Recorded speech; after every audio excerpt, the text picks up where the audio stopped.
Bom dia, boa tarde, boa noite, pessoal. A gente vai estar aqui então iniciando o nosso podcast. O nosso assunto, né, o tema que nós escolhemos foi a ditadura militar brasileira. E, bom, importante começar, né, ressaltando que nossa principal fonte bibliográfica está baseada no livro O Regime Militar Brasileiro, 1964 a 1985, escrito por Marcos Napolitano. E, bom, esse livro faz parte da coleção Discutindo a História do Brasil. E, bom, vamos lá.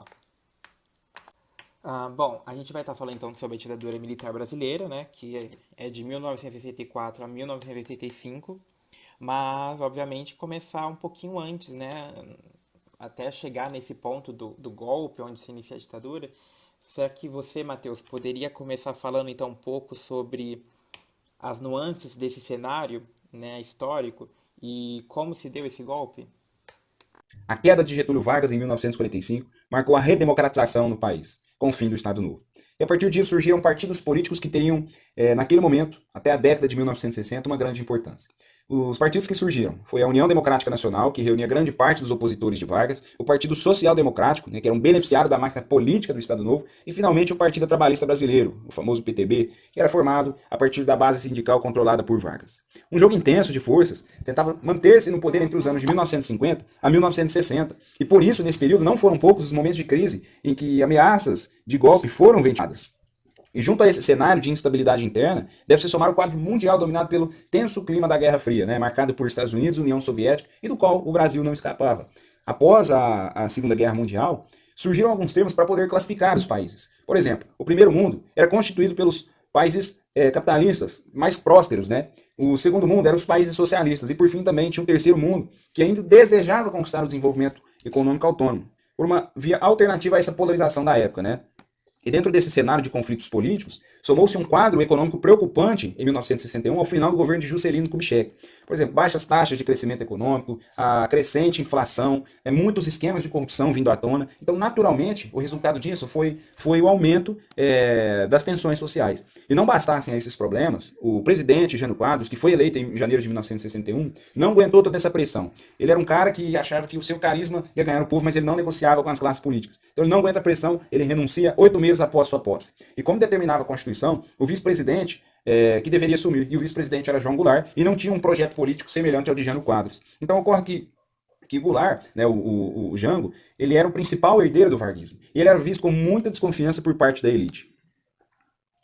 Então a elite enxergava ele como uma pessoa próxima da esquerda.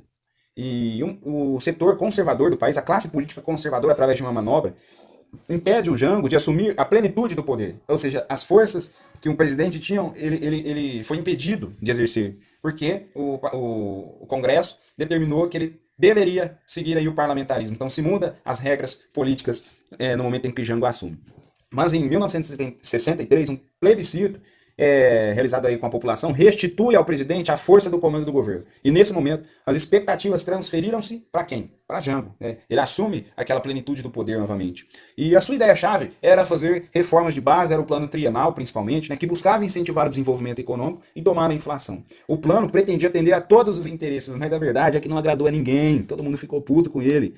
Então o plano trienal foi abandonado em 3 meses. E em consequência, no fim aí do primeiro semestre de 1963, o governo Jango já estava atolado, sem nenhum projeto, pilotando a olho nu, né, a crise que o país vivia. E por isso a sociedade dividiu-se. E Jango se viu pressionado tanto pela esquerda, que não aguentava mais esperar pelas reformas, e nem pela direita, que eram opositores antirreformistas. Né? Então o governo de Jango se torna fraco, se torna indeciso. E para tentar unir novamente as esquerdas do país e ganhar o apoio da grande massa, novamente, o Jango ele passa a participar de comícios, de manifestações que defendiam o seu governo.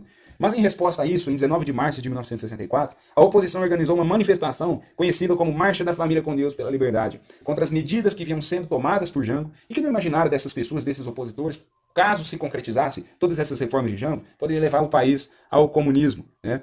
E em 31 de março de 1964 chegou o dia do golpe. Uma rebelião que foi liderada pelo general Olímpio Mourão Filho, saiu de Juiz de Fora, Minas Gerais, em direção ao Rio de Janeiro. Verdade que eram tropas pequenas, mal equipadas, né, escassamente municiadas, mas foi suficiente para incentivar outros comandantes, outros generais a fazer o mesmo com suas tropas. E Jango saiu correndo, né, ele fugiu dos cenários aos soluços. Do Rio de Janeiro foi para Brasília, de Brasília para Porto Alegre. E alguns de seus aliados, como Brizola, até queria resistir a este golpe militar.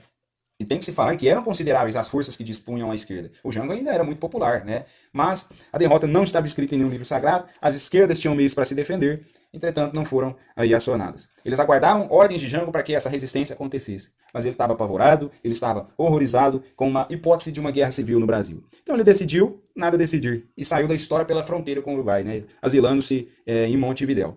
As direitas saudaram nas ruas a vitória imprevista.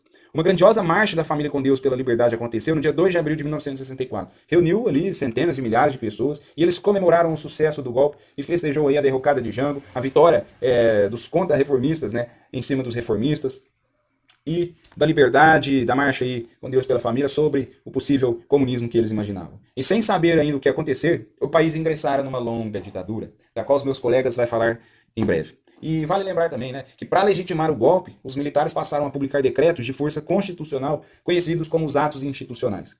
E ao todo, emitiram 17 atos logo nos 5 primeiros anos deste regime. Passo a palavra agora para o meu próximo colega. Olá, meus ouvintes. Como nosso querido camarada Matheus Magalhães disse, é de suma importância salientar que a ditadura só foi possível graças à junção do poder militar e da sociedade civil. Dessa forma, devemos chamar de ditadura civil-militar. E o segundo presidente durante esse regime militar foi o Marechal Costa e Silva, e ele assinou o decreto AI-5, Ato Institucional número 5. Sendo assim, iniciou o chamado Anos de Chumbo, onde houveram mais repressão política e crescimento econômico. Porém, não é bem assim, né? Crescimento econômico. É apenas uma ilusão do regime militar para enfrentar a crise econômica. E em pouco mais de 3 anos, o regime militar não só havia vencido a guerra revolucionária, como também fechou o cerco sobre toda a sociedade organizada. E a repressão não parou por aí. E o regime militar fez pressão frente a todos os meios de comunicação, aos jornais, aos centros de educação. Eles também oprimiam a qualquer tipo de manifestação política e cultural. Muitos intelectuais da época foram tidos como subversivos. As forças policiais levavam essas pessoas para o DOPS para poder interrogá-las e encontrar alguma informação dos paradeiros de outros subversivos. E o mecanismo que eles usavam para tirar essa informação era através da tortura, uma prática onde utilizavam ferramentas para torturar fisicamente e emocionalmente, e até em alguns casos haviam relatos de estupro.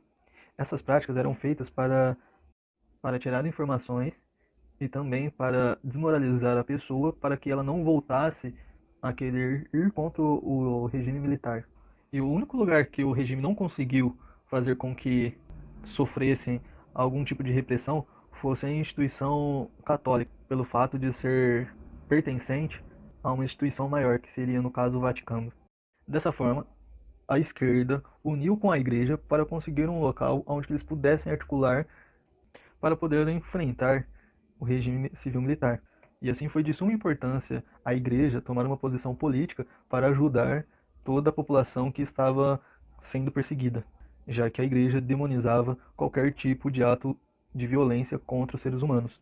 E não bastasse essa tensão entre governo e subversivos, também tinha aquela tensão da crise econômica, já que por um tempo houve um crescimento econômico, porém esse crescimento acabou estagnando, e o único presidente que conseguiu fazer com que rompesse o círculo do medo e tivesse um projeto de abertura foi o Ernesto Geisel.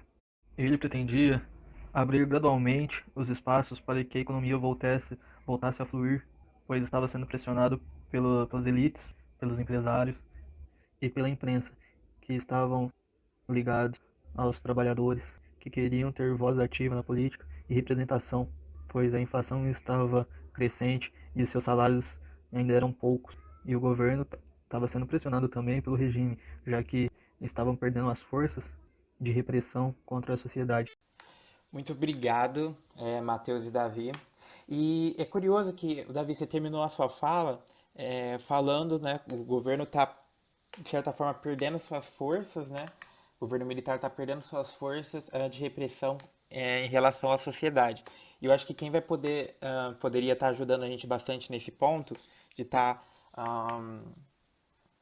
Trazendo mais detalhes de qual foi o papel da resistência da sociedade civil contra o governo militar, seria você, Larissa. O que você poderia falar pra gente sobre isso, sabe? Sobre esse momento metade pro final do período militar, onde as massas começam a organizar, enfim, o que você podia trazer pra gente nesse aspecto? Iniciando aí uma abertura política e a luta pela democracia, a gente pode destacar a classe trabalhadora como uma importante atuante nesse processo. Ela se destacou muito nas ações contra o regime militar, ou seja, foi fundamental nesse processo. No dia 12 de maio, os trabalhadores da Scania resolveram fazer uma greve e no ABC Paulista, em vários locais, outros trabalhadores também resolveram aderir a essas greves nas fábricas.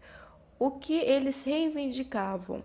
Melhorias salariais, uma democratização dentro das fábricas, ou seja, novas formas de poder participar dentro dos processos de escolha, de votação, do que ia acontecer dentro das fábricas.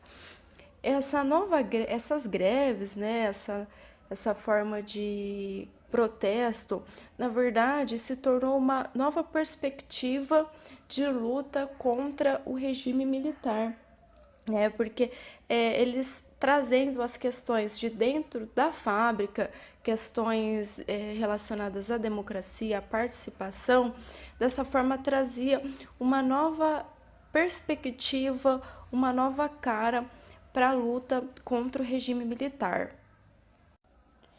O interessante é que essas greves que ocorreram no ABC Paulista driblavam toda a visão, driblava toda a fiscalização do governo. Por quê? Porque os encontros desses trabalhadores ocorriam dentro das fábricas, ocorriam nos intervalos, ocorriam nas idas ao banheiro.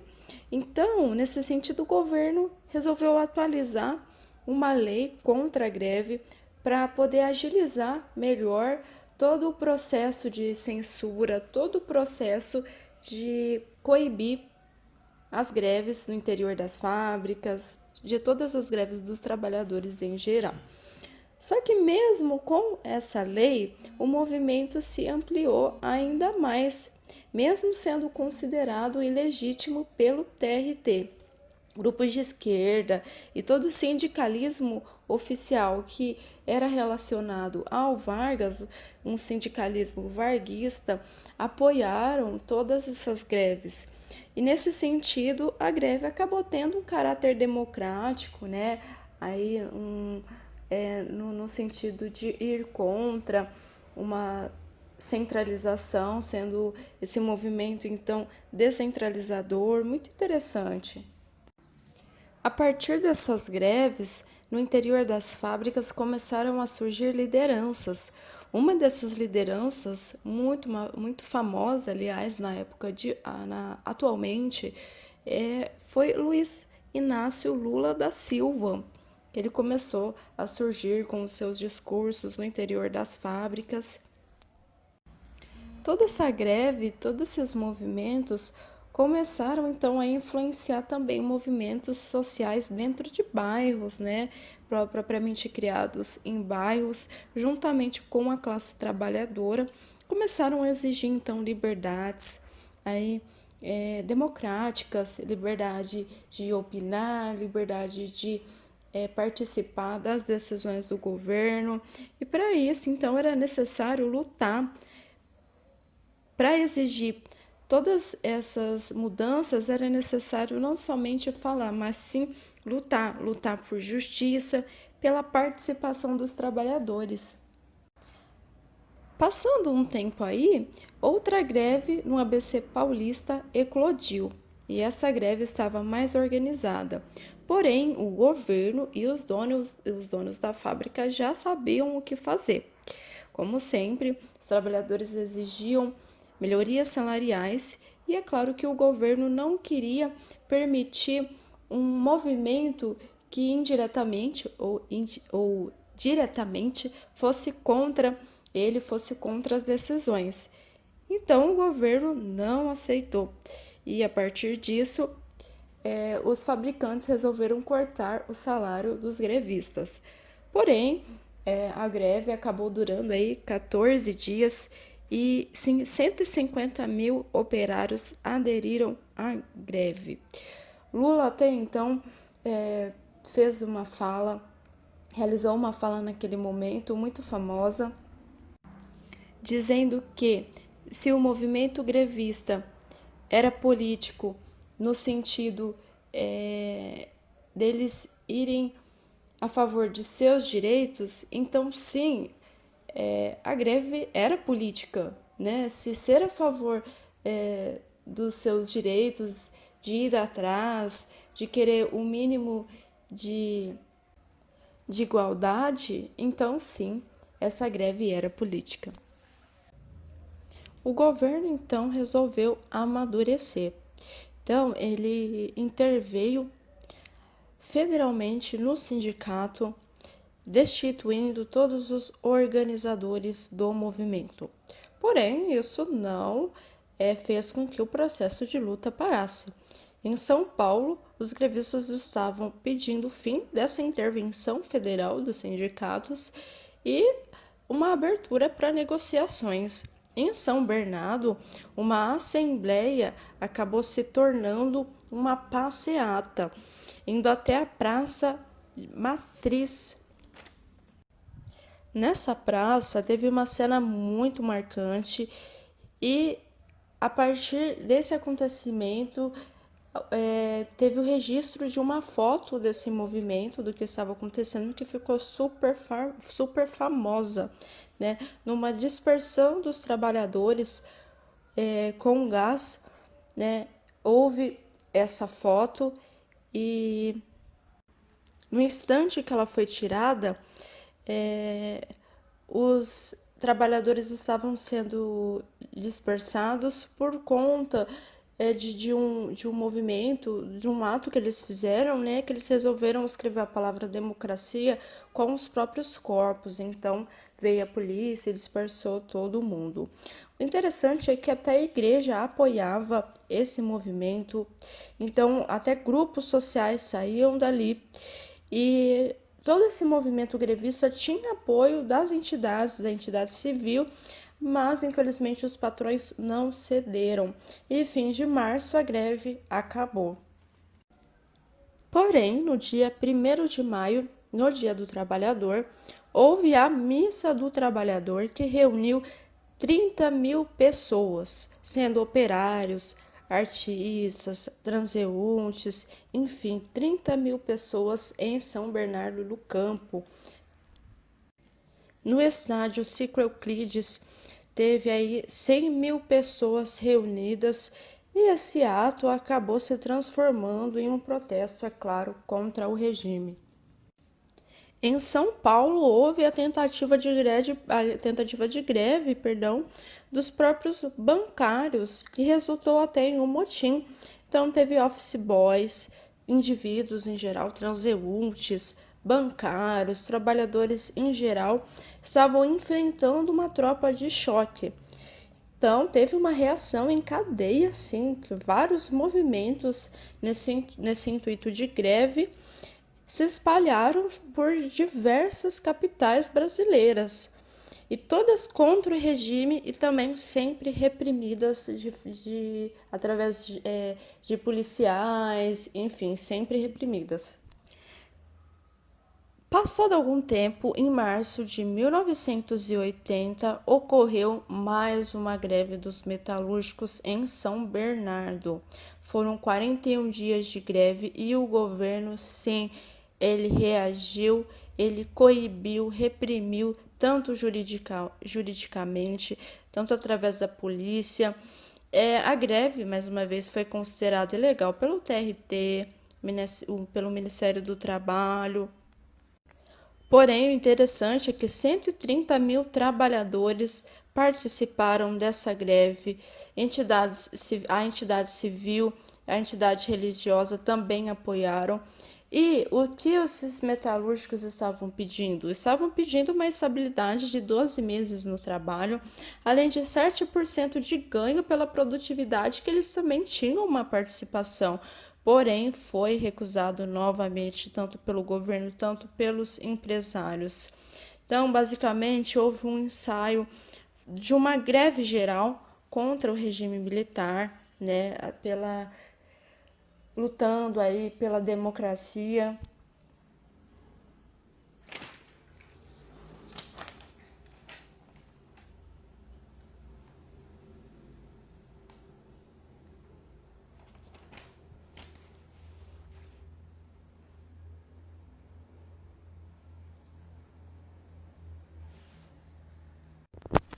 O regime militar, então, o governo, com medo de toda essa mobilização da sociedade, proibiu os próprios empresários de negociar com os trabalhadores. Porém, no dia 19 de abril, devido a isso, Lula e mais 19 pessoas foram presas, né, em um protesto, e assim várias cidades começaram a participar novamente dos processos. Então, assim, a mobilização ainda estava em alta. E no dia 1º de maio, houve uma grande passeata em São Bernardo. Brasília, então, tentou impedir de qualquer forma esse ato, né, com a polícia militar, com helicópteros sobrevoando. Houve, então, uma tentativa de coibir o movimento. Porém, 50 mil pessoas, entre mulheres e crianças, estavam participando, né? Então, tinha o apoio dos metalúrgicos e houve aí horas de negociação dos militantes, né? E o governo, enfim. Foi então que Brasília emitiu uma nota permitindo, então, a passeata, permitindo toda essa mobilização. Não se sabe ao certo o porquê dessa permissão, porém o fato é que com 150 mil pessoas, com toda a população indo contra, realmente não havia mais jeito realmente. Então, passado algum tempo, infelizmente, dia 5 de maio, o movimento grevista foi suspenso. Acabou sendo, enfim, reprimido aí pelos patrões, pelo governo, mas todas essas ações dos trabalhadores trouxe uma questão muito interessante, que foi a própria revolta da sociedade contra o regime militar. Então, passado algum tempo, a própria sociedade, devido à crise econômica, a tudo que o regime fez, né, as torturas, a censura, a proibição aí de participação democrática, então, assim, essa luta realmente mostrou quanto a população estava insatisfeita com essas questões. E mesmo que ainda efetivamente o Brasil naquela época não se tornou do dia para a noite democrático, porém ele trouxe essa greve, os trabalhadores trouxe questões, por exemplo, como que o Brasil ia ficar depois do regime militar, depois dessa ditadura, como que ia ficar o modelo econômico, né? E as pessoas que foram torturadas, e os torturadores como iriam ficar? Trouxe essas questões, mas o mais importante, a greve dos trabalhadores aí trouxe, que foi a insatisfação da sociedade, e o mais incrível, a própria sociedade apoiando aí uma participação dos trabalhadores e uma participação efetiva aí nas decisões políticas que envolviam tanto os trabalhadores como a sociedade civil em geral. Obrigado, Lari. E, bom, enquanto você falava, eu pensei muito num pequeno trecho que está na conclusão do livro, que eu penso que acho muito interessante. Vou ler aqui o trecho. O trecho diz assim: podemos dizer que, durante a luta contra um regime autoritário, a sociedade civil percebeu que o autoritarismo não é só um fenômeno do Estado, mas está presente nas relações de trabalho, nas relações familiares e nas relações entre os diversos segmentos e grupos sociais. Ao lutar pela democracia, a sociedade brasileira percebeu que deveria democratizar suas estruturas mais profundas. Eu acho, eu pensei muito nesse trecho, achei ele muito legal, porque sintetiza bem a sua fala como um todo, a importância desse recorte histórico que você teve aqui explicando pra gente.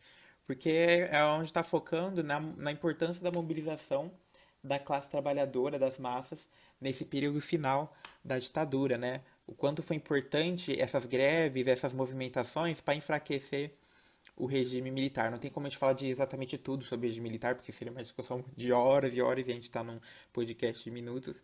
Mas eu acho que o principal que a gente pode trazer, né, nesse momento foi essa ação, né, da classe trabalhadora que foi imprescindível para a derrota do regime militar que viria logo mais à frente, apesar deles não terem saído totalmente de mãos vazias, né? Os militares foram muito resistentes, foram muito estrategistas em como manipular. Por exemplo, a gente viu que nessa fala que a lei da anistia veio, mas ao mesmo tempo que ela englobava aqueles que faziam resistência à ditadura, também englobou a anistia para os torturadores. Então, tipo, né? Então, assim, eles nunca pararam de se movimentar, então não saíram desse período com as mãos vazias, mas saíram derrotados, né? Ahn, e é isso, vamos terminar por aqui na sua fala. Obrigado a todo mundo que ouviu. E é isso. Tchau, tchau.